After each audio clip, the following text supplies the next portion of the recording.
You're tuned into Inside Lowell. Inside Lowell podcast brought to you in part by Washington Savings Bank, serving the greater Lowell community for over 130 years. Make the switch now to Washington Savings Bank.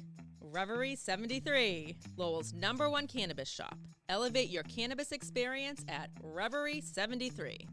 Hafner's, heating and cooling homes and businesses for nearly a century. Hafner's, it kicks. And by Boston North Company, restaurant and retail solutions for your business. That's Boston North. And now, time for another Inside Lowell podcast. Inside Lowell. If Lowell is your home, this is your place.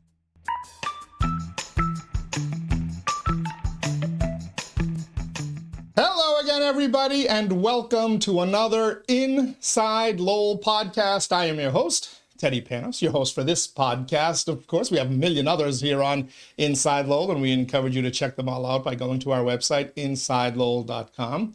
Of course, I do a couple of my standard shows. I also do most of the political interviews here, which is exactly what we're going to be doing here today. It is Tuesday, July 11th, when we're recording it. When you're watching it, I don't know, but hopefully you find it entertaining, informative, and it helps you make up your mind as we're going through the municipal election here in the city of Lowell, because I am excited to welcome into studio with me this morning a brand new candidate here in the city of Lowell. Just pulled paperwork late last week to run for city council in District 1, the Pawtucketville neighborhood, and he's joining us here in studios to talk about his campaign and why he's running. Emile Kaufman. Hey, Emile, how are you? Welcome to Inside Lowell. Great. Thank you for having me. I really appreciate that. It's great to have you here. Always good to see new candidates, fresh faces of burst onto the scene. So with that, we've established that you're a first-time candidate for political office in Lowell. Tell us a little bit about yourself. For those who don't know you, who is Emile Kaufman and why are you running for city council? Why do you want to be one of our city councilors in that district? Well, before I answer that question of who I am, I'd rather talk, I will answer that in a very underhanded way. No, I will answer that, but I want to talk about directly about what's going on in Lowell and how things are working and how things are not working.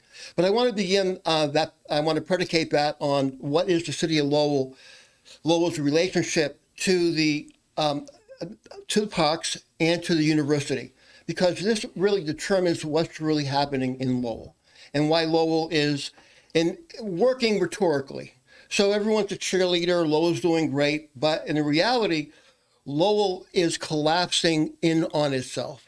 So if you look at it historically, the university has usurped all the main jewels and property that gave Lowell its identity. So if you look at it, the Songus Arena, if you look at the hotel, the DoubleTree Hotel, which now is a conference center, everything that made Lowell is now creating a second-class citizen status.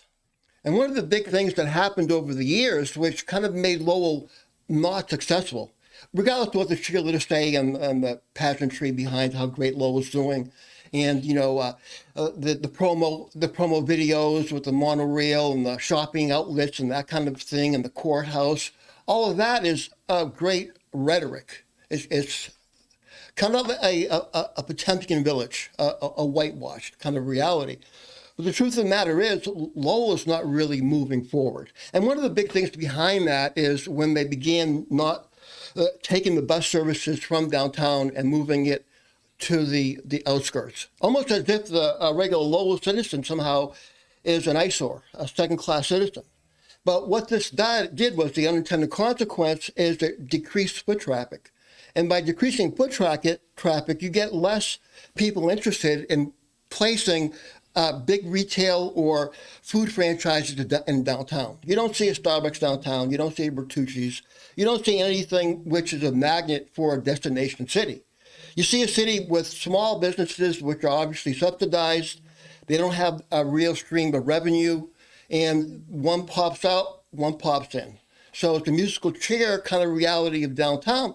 The truth of the matter is there's no there downtown. So you have to ask, what is a solution? How can we fix this? Well, you have the national parks.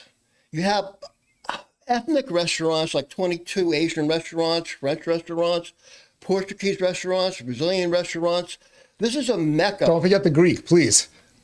I'm sorry. I apologize. You have the Athenian Corner, which is one of the premier and the Olympia stellar restaurants in Lowell, and the Olympia, right? Yes. The second cousin to the Athenian Corner. But the truth of the matter is, these can all be marketed throughout the region, the area, to come to Lowell through billboards, a media campaign, and you can put together a relationship between the parks, the city, and let's say the Lowell Memorial Auditorium to put together packages where high schools and senior centers can come to Lowell. This will increase the volume of people coming here, the identification of Lowell, and really create it, as it once was hoped for many years ago, as a destination city. So you have these things that need to be done. Bring the buses back downtown, put together, packages, tour packages, make it a tourist destination, because after all, it is a historical city. And create other kinds of venues to attract people. You can bring a carousel into downtown Lowell. You can bring an outdoor skating rink into downtown Lowell. For years there was the idea that, we're going to make Lowell into a martini crowd, right? And that had mixed success, so it's a mixed bag. But now you can make it family friendly. You have a carousel, let's say in the North Common, or an outdoor skating rink. Now you attract people in the suburbs to want to come here. And you can segue off of that and make things grow. Part of the problem with campaigns in general is it's always monomania. It's a one theme issue during each campaign. Everyone sort of goes zombie apocalypse mode, and that's all they talk about. This time around, it's the homeless people, people on drugs, people that are homeless, as if that is, if you remove them and people's delusional imagination, then everything thrives in Lowell. It's their fault, right? So businesses are saying, it's their fault, I could be doing much, much better. What are you doing about the homeless people? Well, the truth of the matter is, that isn't the reason why Lowell isn't thriving. It's kind of like a symptom of the city not succeeding. And one thing I want to propose is something that's being done nationally. It's being done right now in Worcester. So Lowell should learn the lessons of other communities and how they're addressing this problem and what they're doing to resolve it. And one of the things is miniature homes, modular homes. So you have a property with modular villages. The people that are homeless now have a stake. They have an equity in property. They can build a future on that. That will affect their credit, stability in their lives, and a sense of pride and respectability.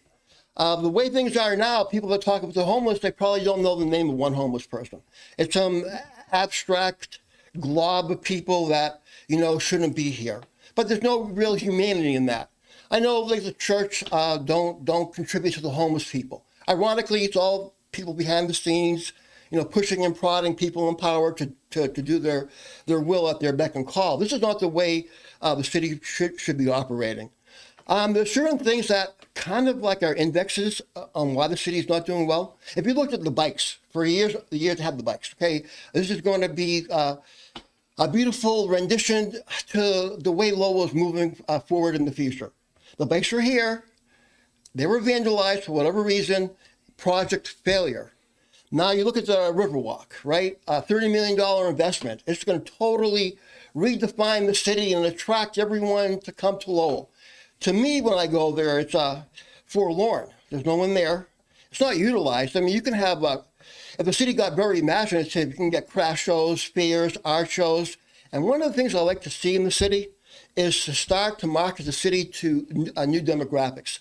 Now, there is the art community here, and it's a great feather for Lowell. However, why not market it as people that do crafts the way they have it in Maine? So bring craft people here. They can have a deal with the city to have a craft store in their apartment and market Lowell that way. You mean like the Western Avenue Studios and the other artists live workstations? But for craft people exclusively. The way you would go to Maine to go to a craft fair. Do you know? And this might seem a little like pie in the sky, but we have a river here. Why not have a river gambling boat? Do you know what I'm saying? As an attraction, to people to want to come to Lowell. As far as I can see it now, there's no there here in Lowell. They've killed all the pigeons because they wanted to get too gentrified. They're taking out the benches, as a slap in the face to the indigenous Lowell people that you don't have a right to sit down. So it's not people friendly. So whatever gentrified vision they have for Lowell, it hasn't worked. It's time for a brand new vision, a brand new direction, a brand new Lowell. All right. Well, you certainly have a new vision, and there's a lot there. So I want to delve into some of it. What in your background would make you qualified to be able to lead this kind of change, to take that vision and be able to convince 10 other city councilors and a city administration that this is the way forward for Lowell? Is there something in your background that would help you with what's my pedigree and what's my qualifications? Absolutely none. However, it's like Popeye. I cannot stand no more. Do you know what I'm saying? Mm-hmm. I cannot stand it no more. I don't know the exact quote. I got to go back to the Popeye. That's all I can stand. I can't stand no more. That's it. I'm old enough to remember Popeye. That's it. So it's that. You see how the city is moving, how the city is progressing, and it's the same rigmarole every 2 years. Every 2 years, there's the zombie apocalypse issue, paper or plastic, paper straws or plastic straws. High school moved here, high school moved there. Homeless people here, homeless people there. And that's everything everyone talks about. There's no vision. Where there's no vision, the people perish. And there needs to be a new sense of direction in Lowell. And the same thing, like we're operating in the black because we collect really good at collecting parking tickets or property taxes and that kind of thing. To me, that's not a success story. It's unacceptable. So I don't know if that answers your question, but on a visceral level, yeah, I can do it. Well, if you're looking for a pedigree or a resume, well, I'll have to make one up. All right. So you're a Pawtucketville resident. You're running for District 1 Pawtucketville City Councilor. Correct. Everything you kind of discussed there, while it applies in some way to Pawtucketville, it sounds like you're talking about downtown issues. You're talking about citywide issues here. Why are you running for Pawtucketville as opposed to at large? Lowell is one community. Now, it happens like recently they changed how people are running, but the truth of the matter is you still represent the entire city. What happens in downtown affects what happens to people in Pawtucketville. And if Pawtucketville is like spruced up and they fix the sidewalks, fix the streets, they have first class everything, it's only because that's what the university does, because they have their money from state, federal, and what other kind of sources. I think we need to change the entire dynamic of what's happening and not have the university as some blob that comes in and creeps in and takes over the entire city. Okay. You know what I'm saying? I want to focus on three of those things you said in particular, because you're not going to get votes from anywhere except Pawtucketville. Pawtucketville citizens are going to vote for you. So a couple of the things that you said, you talked about modular villages. Correct. For the homeless. Miniature homes. So mini homes, huts, whatever, there's different incarnations of it across the country. So you would support that in Pawtucketville? If they said, you know what, this is a great idea, Emile, we're going to put this in and we're going to put one right on Mammoth Road or on University Ave or West Meadow. Do you want them in Pawtucketville? If you look at the narrative, usually there's a great deal of resistance to that. If you put like any kind of halfway home anywhere, of course you're going to get pushback. People think it's going to affect their quality of life, put them in danger, and that kind of a thing. But a well-organized, well-run, self-governed village, do you know what I'm saying? Mm-hmm. Which doesn't affect the quality of life, and it's not an eyesore, in time becomes accepted in wherever the community is placed. So you would either vote yes? Of course, people are going to resist that and not like it. Okay, but that's a given. If you're elected on January 1st or January 2nd, whatever that date is of 2024, when you get sworn in, will you make a motion to bring modular villages, to let them be created in the city of Lowell and in Pawtucketville specifically? Would you make that motion? Would you vote yes for that motion? Absolutely, depending upon where it's best suited to be placed. That's not my determination. That's the determination of other committees that know the city and understand where to best place that. But would I say don't put it in any of the districts in Lowell? Would I have reservations? Absolutely not. Anywhere in Lowell. Okay, so I'm assuming that the answer is also yes to my next question about ADUs, accessory dwelling units, which has become a huge political battle in the city. Would you be okay with them being permitted throughout the city as the ordinance is currently proposed? Can you apprise me as to what that is in particular? So ADUs, the accessory dwelling units, we turn a garage into an in-law apartment, or be able to do an addition onto your house to either have family members live there, or I believe as the current ordinance is proposed, you could also rent it out to non-family members. I'm for anything a landlord does that's an assistant. The landlord should somehow be compensated, whether in tax breaks, water bill breaks, whatever, you know what I'm saying? So there should be some kind of reciprocal thing that it's a win-win.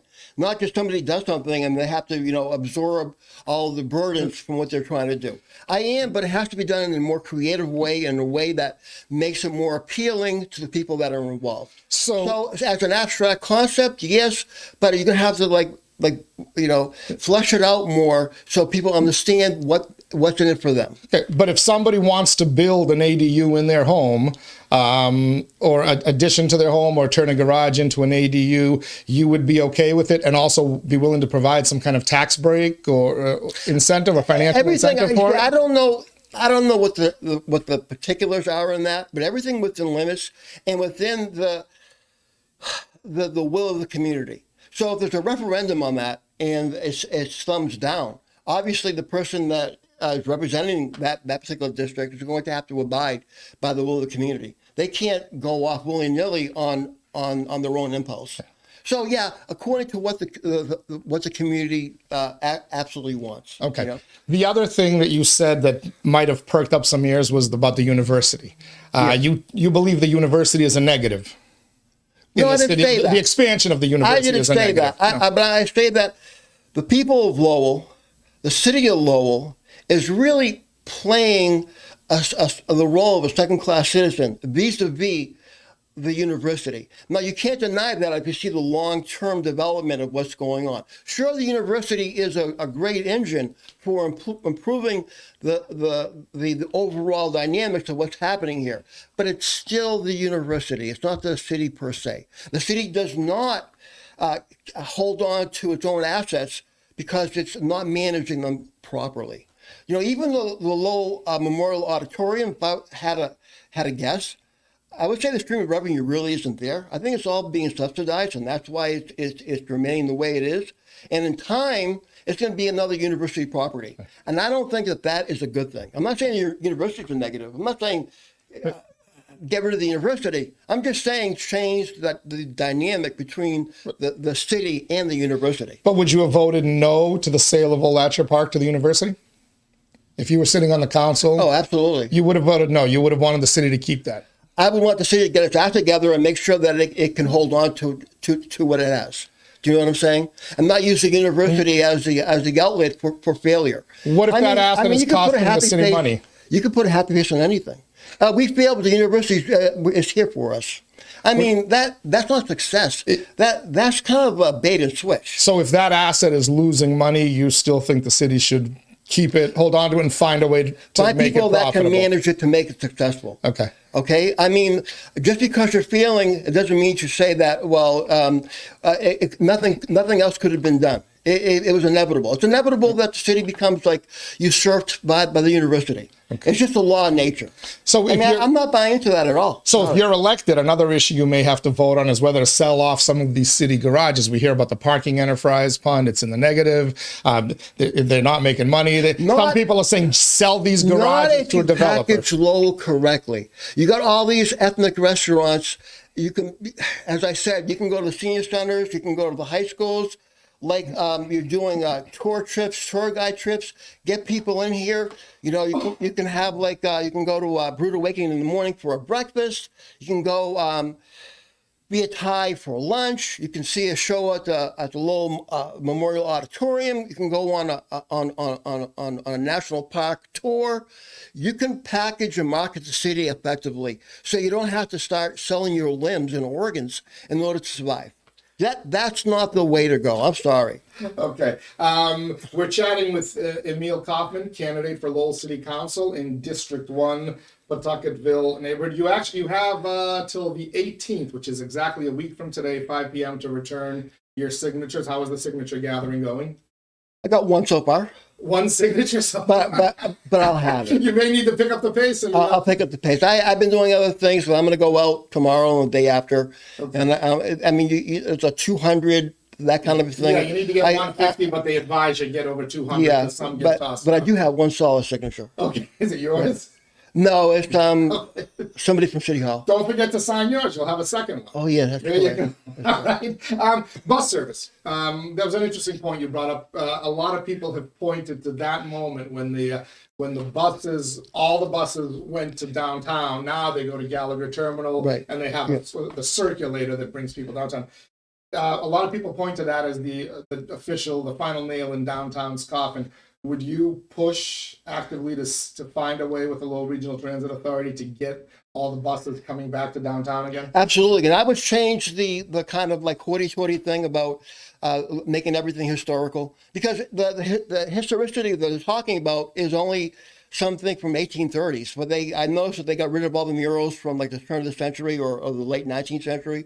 And they had no problem with that. And they put up some murals which don't really represent the ethnic heritage of Lowell. I guess it's more a woke sensibility. So I'm trying to Lowell needs to get away from being ideological and rhetorical and how they're doing things and get down to like brass tacks, really doing things and moving forward. Going bold, and as I said before, I think you quoted it correctly. That's all I can stand. I can't stand no more. Okay. One more issue that is important in Pawtucketville. I hear a lot of discussion still about it, the proposed rotary at the end of Old Ferry Road and West Meadow. It was supposed to go in. They've kind of temporarily done traffic lights right now, but there are people pushing to bring that rotary back to that intersection. Your thought, does it work fine as it is now with the traffic lights, or do those need to be done away with and put a rotary in? End of Old Ferry Road, right by the New Market Basket going towards West Meadow. Okay, I go to the Market Basket a lot. I mean, is a problem there an issue of what? Congestion or, There were traffic. People were concerned about the traffic. That was the proposal for the road. The only thing I can say to that is usually when people do traffic stuff, they do them. They have the high-powered light and they do it in the dead of night, and they try to minimize the inconvenience to the regular commuters and that kind of a thing. But that seems to have gone over the head of all the planners here. So now if you want to go from like point A to point B, which you can walk in 3 minutes, it'll take you a half hour in car. So whatever they're doing, they're not really minding the absolute inconvenience that it is to a commuter, and they're just going ahead with, And another thing too is there's a lot of double parking in Lowell. There's a lot of like lack of visibility when you're coming off the street. Cars are double parked. If I'm doing the rotary, like near the hospital, Memorial Hospital, and going on that rotary either toward Lawrence and that kind of thing, you can't see a thing. Like no one's cut that hedges. So there's a lot of whispering right now on the street that Lawrence is better than Lowell. Now, what do they mean by that? But Lowell seems to be on a downward spiral, just on the basics. Do you know what I'm saying? So as far as working on things, I know people are fed up, with all the construction and all the inconvenience. I think it has to be done in a more effective and efficient way. Okay. But I have to look into that issue a little more because I'm not really that familiar with it, to be honest with you. All right, before we wrap up, just a little bit more on your background. You've never run for office in Lowell before. Have you ever held office anywhere? You ever class president in 6th grade, as I was fortunate to be, high school? Have you ever run for any political office before? No, but I helped people in North Carolina, and when they were running in their thing, and they were surprised because the guy that ran that particular office came in last on the primaries every time. So when I did work on his campaign, he came in first in the primaries and first in the general election. So I am familiar with how to run a campaign, and this is the best time to campaign because you're not controlled. There's so many media availability in social media that you can't be, the narrative is not going to be controlled by the Lowell Sun, by CAP, by traditional outlets. You have the ability to define yourself and create your own branding. So now's the time to run if you don't want to be marginalized and stigmatized the way you would have been if you ran, let's say, 10 years ago. So this is an opportunistic time. You know? Okay. All right. If folks want to learn more about your campaign, how do they do so? Do you have a website set up yet, or social media accounts? You're a brand new candidate. You literally pulled either last Thursday night. Right, or Friday. right. So, have you set up all that stuff yet so people can go find out more about you and where you stand on the issues? What I'm going to try to do, again, the time, time goes very quickly, right? I'm going to try to have an online social media debate like the first of its kind, and use that as a stepping stone to try to express who I am as opposed to the other candidates. A lot of the stuff is going to be social media. A lot of that's in the works, just a matter of organizational and doing what I need to do. So I will have those things available. They will be on my brochures as I'm going and canvassing door to door. So that's going to develop first in baby steps, and hopefully later at a full sprint. All right. Emile Kaufman is the name. City Council candidate, Correct. District 1 in Pawtucketville. Thank you. All right. Good luck to you, Emile. We'll see you if you get on the ballot, which, again, deadline July 18th. Got to go get those signatures. Okay? No. I'm not getting on the ballot. I am getting on the ballot. Okay. and that shouldn't even be an afterthought. All right. Well, we'll catch up with you again during the campaign. All right. Do well.